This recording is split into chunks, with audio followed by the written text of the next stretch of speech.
Minasan, konnichiwa. Today po, pag-aaralan po natin the second part of JLPT exam. Okay? So, ito po yung tinatawag na bunpo. So, N5 bunpo. So, Gojukun, ibig sabihin po is 50 minutes po. Okay po?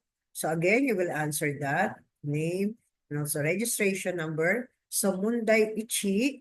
Okay? So, ganito rin po. Pipili po kayo the right particles po. No? Ganito rin po yung Kaito Yoshi.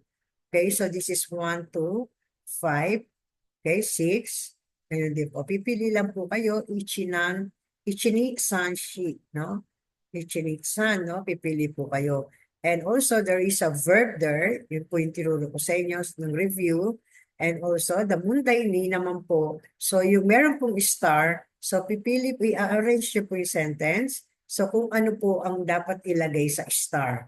Ito po yun. For example, ayan po, no? Ano hito wa? Dari desu ka? Okay, so ano hito wa? Ito, Yamada-san desu. Okay? So ito po yung kanilang pag-shade.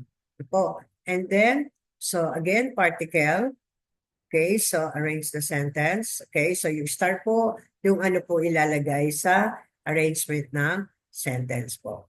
Okay? And the Munday, ni po yan, Munday-san po, so reading comprehension, so meron po nakalagay na box dyan, yung pong yung number, so yan po yung ilalagay nyo, and then pipiliin nyo po dito po sa mga choices na ichinisan dapat po ilagay dito. Okay, reading comprehension po yan.